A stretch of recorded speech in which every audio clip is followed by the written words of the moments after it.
Welcome back to Patriots Daily.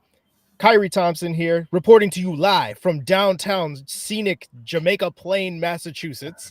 And I'm joined today, as always, by my co-host, my partner in crime, Mr. Taylor Kyles. Brother, how you doing today? I'm good. Another good day of practice, a little more competitive than it was yesterday, which is always good. You know, you want to see a good fight, not necessarily one side dominate. So I'm killing it. Excited to talk about what I saw today with you.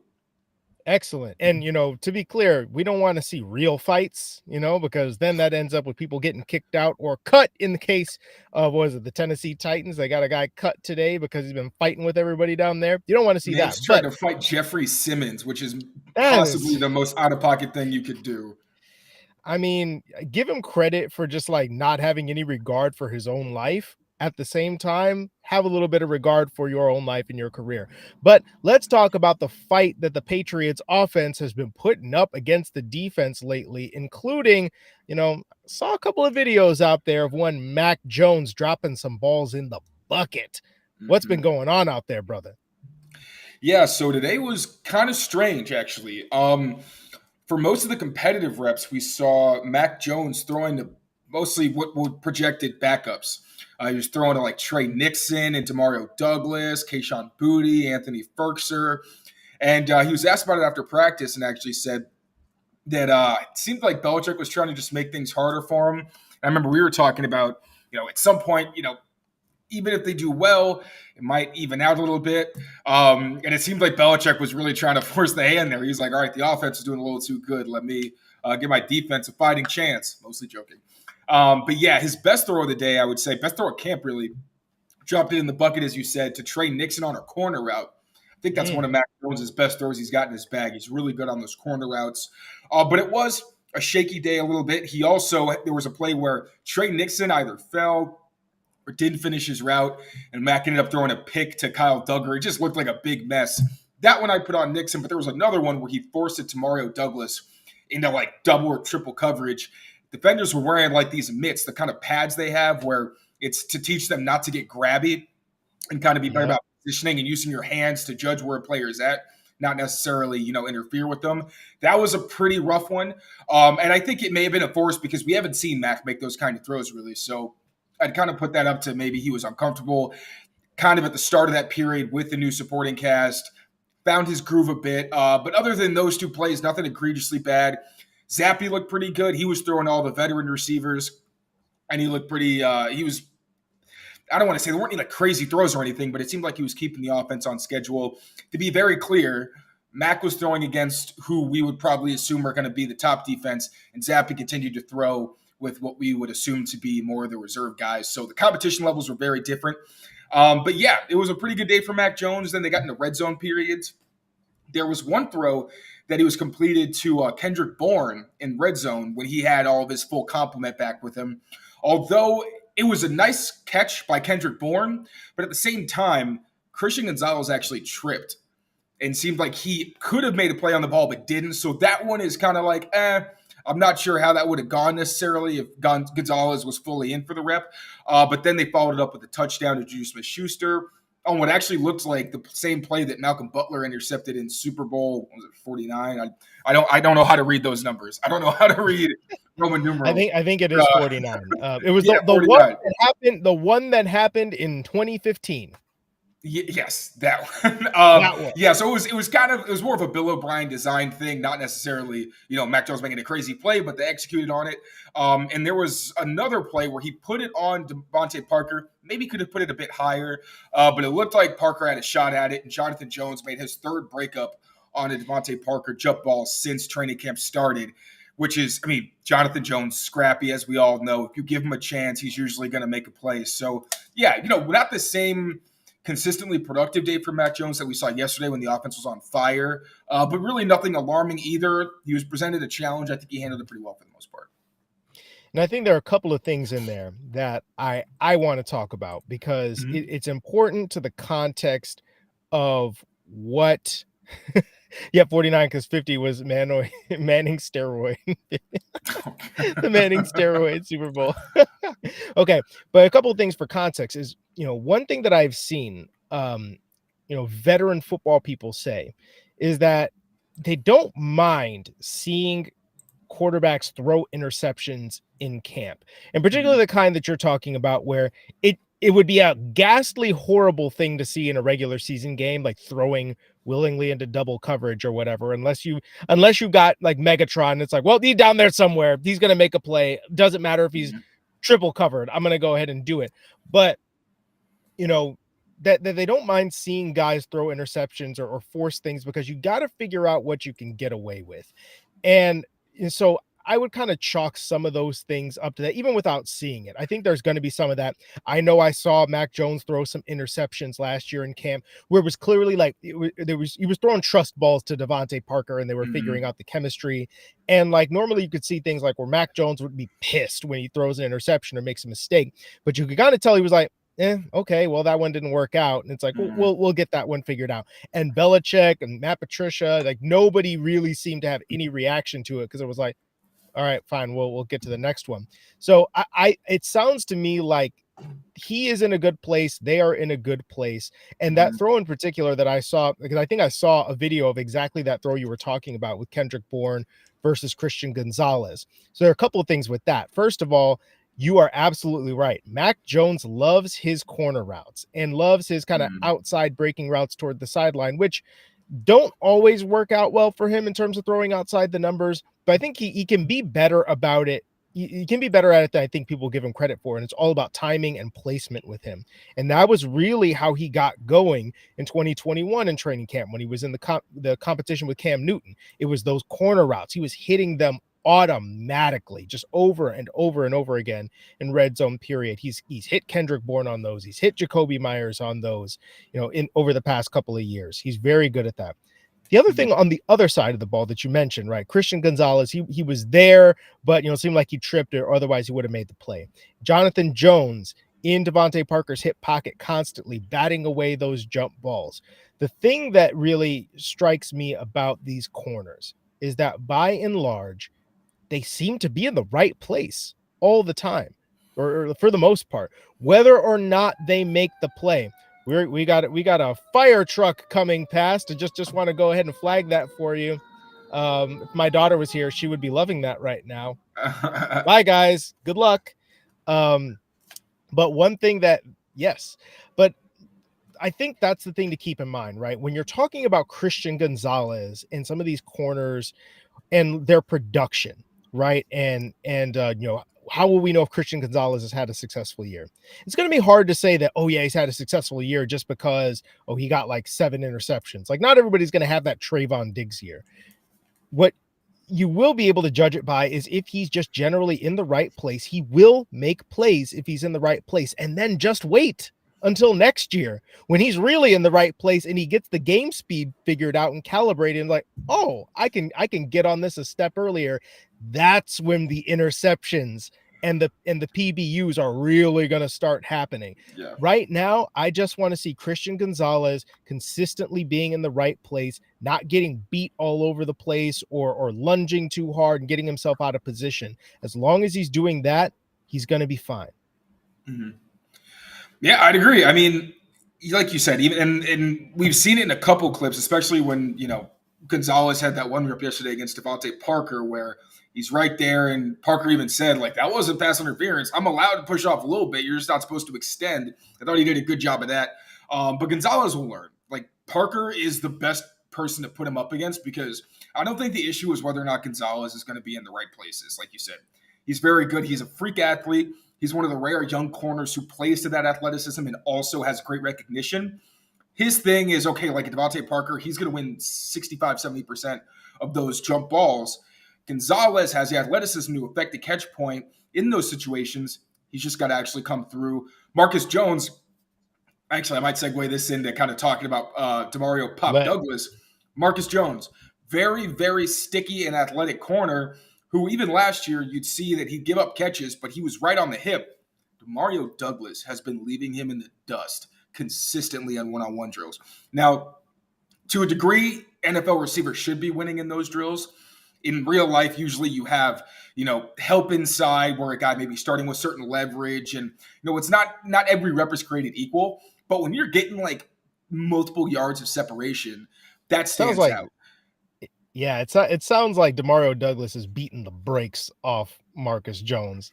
It's like Yeah. Demario Douglas, Pop needs to change his pronouns to "I'm him," apparently, because and he's just out there getting everybody. and not even just the one-on-ones either, where it's like, covering on a route. Right after one-on-ones, they did a tackling drill. And when I tell you that no one touched Demario Douglas, like, it's funny because you see everybody else, usually people are like a Keyshawn Booty throwing a stiff arm. That's his thing, where he's not going to really shake out of your shoes, but he's physical and he'll usually ward guys off. Usually, somebody hits an ankle or something and they slip off, best case scenario. Pop was the only one who in every single one of his reps, nobody really got very close, and he was clean. So, I mean, it's hard not to get excited. I don't want to pump him up too much to the point where people have unrealistic expectations because he is a rookie. He is a smaller guy, so when it comes to the chemistry, it may take a certain amount of time for Mac to get comfortable, be able to throw to someone who doesn't have a big catch radius like most of the other people in that receiving core. At some point, reality is going to set in and we're going to have our expectations tempered a bit.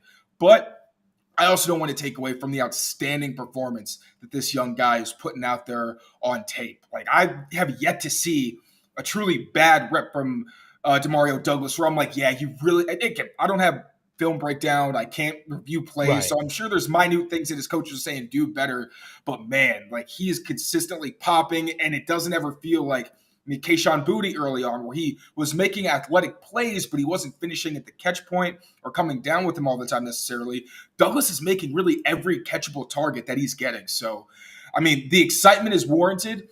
I do, again, just want to remind people that he's still a rookie. He's got all these veterans in front of him. It's good to be excited. Just keep some perspective. But I'm also telling myself that because he's so much fun, and I just want to – I want to keep pumping this dude up, but Yeah, and I mean, of course, I mean, this is exactly the kind of thing where I wanted to see it in person, in pads, right? Because we've seen this with Trey Nixon in the past, and it sounds like Trey Nixon has been making some plays as well. But when the pads would come on, there would be drops, or you're not getting the separation that you're used to getting, and then the production kind of tails off. And we'll see what it looks like in the preseason games. But what it looks like, or what it sounds like when it comes to Demario Douglas, is that every day he's making a play. Every day he's doing something. And listen, that matters, not because he's going to come out and immediately be, as somebody suggested, like he could be like Mac's like new, version of Jalen Waddle, like discount Jalen Waddle. It's like, not that he's going to necessarily come out and do that right off the bat, or he's going to be like a 1,000-yard receiver or whatever, right? I feel like if he ends the season with 200 yards receiving, that's a successful year for him. I feel like, but what he is he's a 6th round pick that, again, nothing is assured him, right? When you look at some of those at Keyshawn Booty and Demario Douglas, you're thinking to yourself, maybe one of these guys make the roster. Maybe neither of them makes the roster. Maybe they end up being practice squad guys. This brother's out here playing like he wants to make the roster, and that's huge. Yeah, and you mentioned Keyshawn Booty. I'd like to bring him up too, because he is a guy who's also kind of building the Mario train. Like, that hype train has left the station. We all know, we get it, he's fantastic. But Keyshawn Booty had a pretty slow start to camp, and he acknowledged that yesterday when speaking to reporters. He has beaten Christian Gonzalez in one-on-ones in back-to-back days. Had a win yesterday against Jonathan Jones. Had a really pretty catch from Bailey Zappi in the back of the end zone where he got 2 feet down. He's another guy where, like, the young players in this Patriots receiving core. Obviously, Tyquan Thornton had a pretty good day last week. It was quiet in his last practice that he was out there, and has missed the last 2. So you're hoping that one of these young guys can give them a bit of juice, because the veterans are more, big body possession receivers. Keyshawn Booty is one of those guys who could give them a little extra something they don't have, and he's finally starting to show it again. He's winning against 2 of the Patriots' best cornerbacks, which should tell you something, because, after the slow start, he's finally gaining confidence.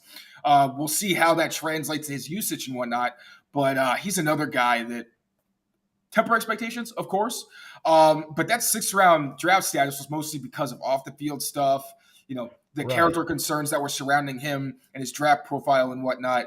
But in terms of talent, like, it's there. So maybe the Patriots just need to stop drafting people before the late rounds. I think maybe that's the key to unlocking Bill Belichick, the GM, is, hey, man, just just take the late round guys who are talented. Nobody else wants to deal with, the size or whatever, the issues are that, might affect their draft status or whatever. But I think Pop and Kayshon Boutte were also both guys who were really highly touted coming out of high school, which is something that Belichick loves. Like, he doesn't really care what you did in college. If you showed the potential, go on. Yep.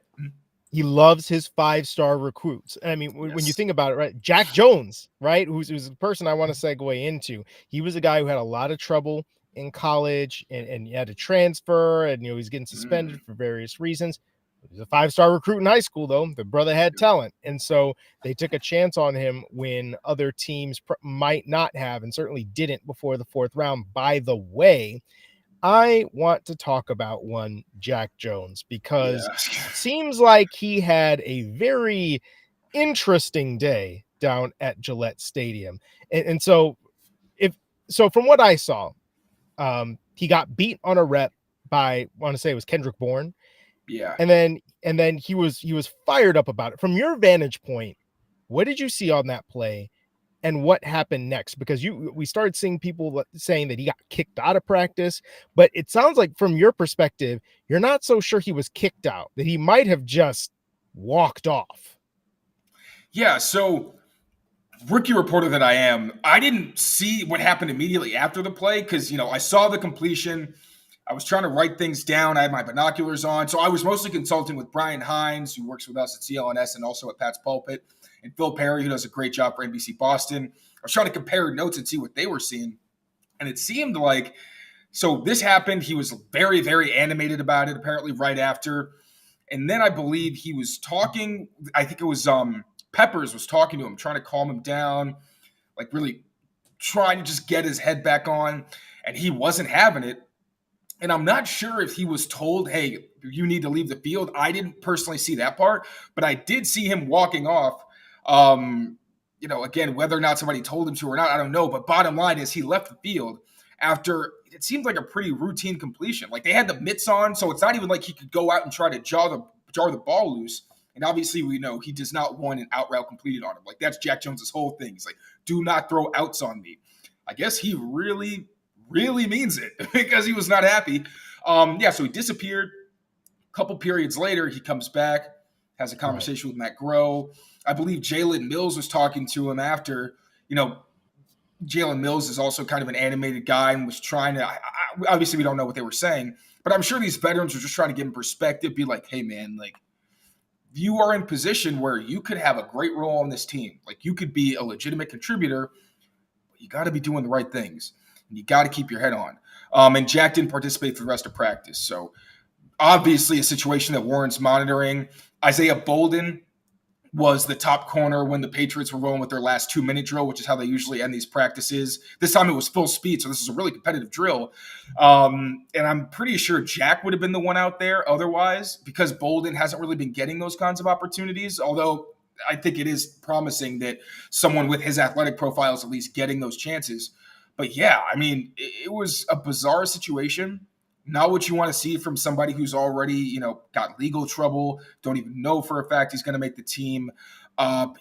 Strange situation that we're going to have to keep an eye on and see what his usage is in the coming days. Yes, and I have some concerns about what we're seeing from him that I want to get to here in a moment. But first, I want to give us I want to deliver a quick message from our friends over at Fanduel, because as we all know, all of us football junkies, football season is about to kick off starting tonight. Football season's about to kick off, and Fanduel is giving you the chance to win all season long, because right now, when you bet on a Super Bowl winner, you get bonus bets every time they win in the regular season. Just pick any team to win the Super Bowl and you'll get bonus bets for every victory. You can use your bonus bets on spreads, player props, over-unders, and more. So visit fanduel.com/Boston and start earning bonus bets with America's #1 sportsbook. That's fanduel.com/Boston. Okay. Remember, got a gambling problem? Call 1-800-GAMBLER.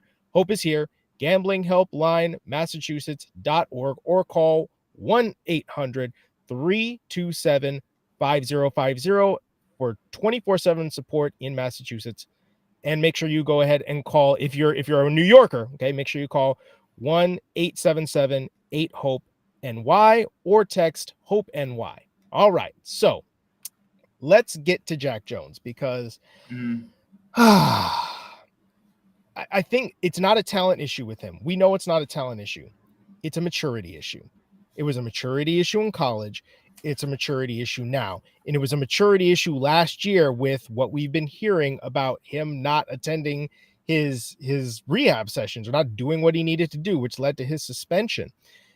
And you got guys, he's in the right place. He's on the right team to be able to manage some of these issues. Okay. But if he's not going to keep it under control, like football is an emotional sport. I get it. You got guys out there, they are alphas. They don't like losing. Okay. Jack Jones is the kind of guy who wants to get the ball every single time. He's always trying to get his hands on the ball. He's always trying to make a play. All right. And so when you can't do that, or you're getting beat, you're having a bad day at practice, sometimes you do things that you ought not do that are out of character. Okay. But again, this is too many incidents with him right now. And we've been talking about the possibility of what he could mean to this team. It's not like his presence or absence is going to make or break the New England Patriots, but him being on the team and being a productive member of it can only make them better, in my opinion. And so this is probably the make or break point for Jack Jones, like from today on. Okay, is he going to get it together? Is he going to manage his emotions better? And is he going to stay locked in? Because if he is not, he's a 4th round pick. They can move on from him today. All right. I know they don't want to do that because they invested in him and they know what kind of player he can be, but nothing is assured for Jack Jones from here on out, and he needs to start acting like it. Yeah, but we also need to remember that, yeah, he was a 4th round pick, but he was a 4th round pick for a reason, like the reasons that you mentioned. Also, he's a skinnier corner, which factored into it as well. But he's making a lot of plays out there. They're going to give him a pretty long leash, like until he really, really screws, like unless the legal situation goes poorly or unless they just reach a point where they're like, we can't work with him. It's the NFL. He's going to get his chances until they really are just exhausted. So let's keep that in mind also. I do agree with that. I think that it from his standpoint, I really do want him to see, though, that, he, like, this is not assured. Don't act like you got a long leash. Act like you got a short leash out there. Act like, this, like any play could be your last. And I think that he plays like that on the field. He goes hard. He plays hard. No one is denying that when he's on the football field, he is a productive and I mean dedicated member of this team. But just mentally, especially when you're at this point of your career, you just don't want to get labeled like that, man. Like look, they might have patience now, okay? But if this continues on into this year, past this year, say he has another issue with suspension this year, I mean, that's eating up that leash to me. Yeah. So I want to see better for Jack Jones because I think he's a good player, and I like to see guys, be able to, kind of overcome the issues, that they've had in their career, and turn things around. So it's not too late for him. That's what I'm gonna say. Yeah. What's up, Big Ray? Ray has entered the chat. Ray has entered the chat, and thank you both. Delusional Pats fan, a regular on here. Make sure that you're liking the stream. Make sure that you are subscribing and reposting because the Bird app is dead. Twitter no longer exists. They're reposts, not retweets. Oh my goodness, this is going to be so weird. Okay. Yo, come on and get this boosted over here. It's Patriots Daily with Taylor Kyles of CLNS Media and myself, Khari Thompson. We got some people asking about Keion White, and I saw some posts about one Keion White today. Yeah, Mans has been denting the pocket. Now, he's been doing that pretty consistently, but I actually listened to Phil Perry. Again, does a great job for NBC Boston. He had an interview with Dante Scarnecchia. I was asking him a lot of questions, and one thing that Dante said that kind of made me feel a little better about my perspective on trench work when there's no pads on, he was saying, like, yeah, there's always something you can learn from these reps, but really, you don't really care what happens when guys aren't wearing pads. Like, in the non-padded practices, you were seeing Riley Reif get worked consistently to the point where they were putting Connor McDermott out there. Still not sure why. I don't know if that was maintenance or just seeing what they had. But Connor McDermott was the one who was looking better than Riley Reif. And now we see these drills, and Reif is the one who's undefeated, and Connor McDermott's the one struggling. And somebody who was giving Connor McDermott trouble was Keion White, who's been denting the pocket ever since they weren't wearing pads. I tried to take that with a grain of salt. You obviously want to see rookie splash, but again, those reps aren't really high quality for what you want to get out of the trenches. But he's been dominating one-on-ones. Like, you see the power, you see those bull rushes. He's been showing up consistently when they do team drills and things like that. So, again, it's hard to evaluate linemen when you don't have the film. You can't really see how they're setting things up consistently. But I will say that Keion White has been living up to his draft stock. He was known as kind of a one-trick pony where power was really all he had as his main tool in his bag. But, like, hey, if you got it, it works. DeMarcus Covington will give him some switch-ups to make sure that he can keep guys on their feet as the season goes on. But, yeah, I think that if you're in trying to think about investing in Keion White stock, I would buy. The Patriots' top picks, really all the Patriots' picks, have really had really good showings in camp. And it's interesting, right? Because you talked about earlier the fact that, hey, just give them all the mid and late round picks and we'll go from there. I think that with this draft class in particular, I mean, I feel like this has the potential to be one of the better draft class that Bill Belichick has had in a while, especially when you think about the fact that again, right, we're watching the first round tick away and we're just like, ooh, what is he gonna do? Like, you got both your picks of receivers on there. You've got the possibility of an edge or like whatever, kind of outside the box pick, but Christian Gonzalez is still there, and he's still there, and he's still there. And you're just like, oh yeah, no, we got to do this. We have to do it. Like, you have no choice, right? A guy that good, that talented, got to do it. And he did. He pulled the trigger, and I feel like you can't find too many people that thought that was a bad idea, because it's not. Because I mean, that it was the perfect pick. And then grabbing Keion White, a guy that I have found very interesting for his kind of positional versatility. All right, somebody who's been a productive player, and in a top conference, right? And so I feel like it's hard to be too. And then again, Marte Mapu, which again, you hadn't heard that much about him in terms of being a big name.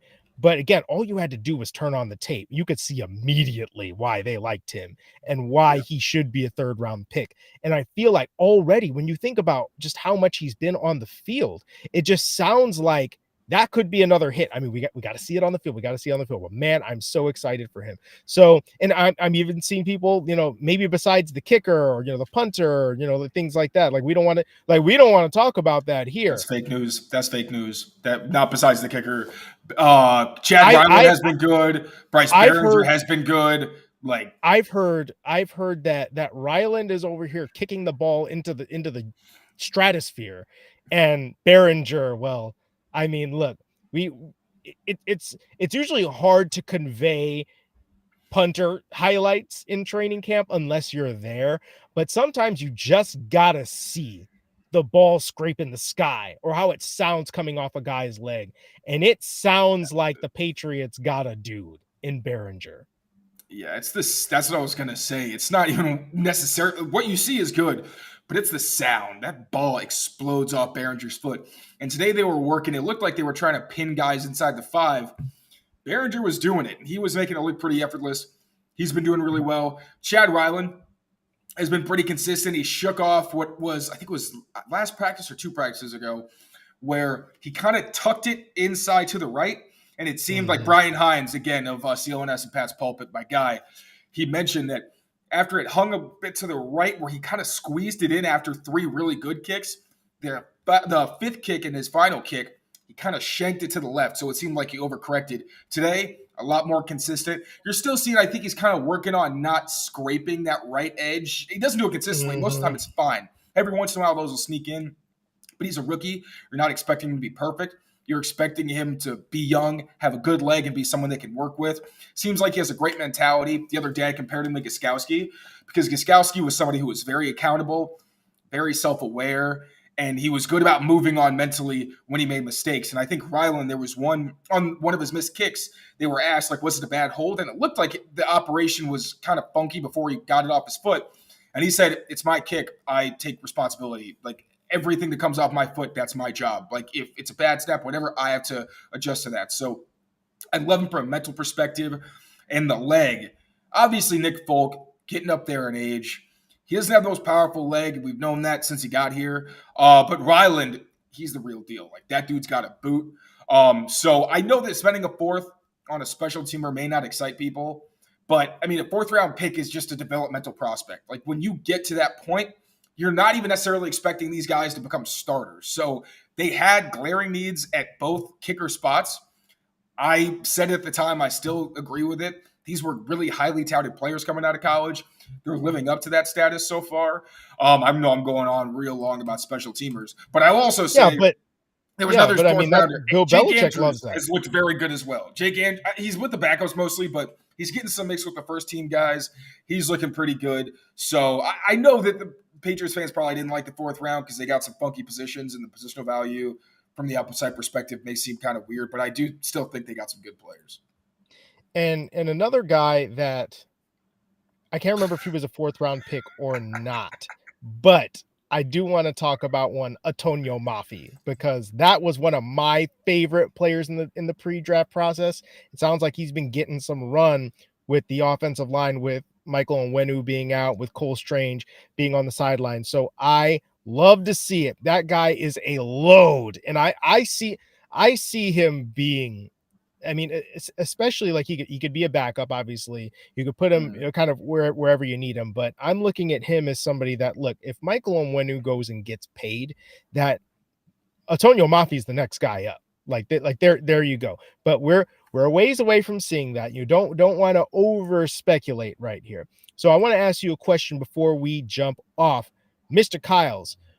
What are you looking for in terms of, being at the in-stadium practice tomorrow and going into next week of padded practice? What now that you've seen, kind of a whole week of padded practice, what are you looking for from here on? I believe it's going to be a slower pace, more like a walkthrough. So I think I just want to see how smooth the operation is. Can they get the personnel groupings on and off the field without making any egregious mistakes? Obviously, last year we saw operational penalties were a huge part of why they weren't very successful. So I want to see, under Bill O'Brien, they've been much more disciplined. I think the defense is also, just what you'd expect from a unit that's returning a lot of people. So I just want to see, is it smooth? I'm going to be looking at the coaches, see some of their reactions to what's going on the field. So I don't even think it's going to be so much of what I see from the players because, again, it's more of a walkthrough. I'm going to be looking at what the coaches are saying what the coaches are seeing, and getting an impression of how well they're executing based on those reactions. Also, delusional Patriots fan, if you want to be, become a season ticket holder between now and tomorrow night and get your way up in there, then feel free. You go ahead and do that. You go ahead and record the in-stadium practice. I mean, I don't know if you'll actually get away with it. They might go ahead and get you, for that.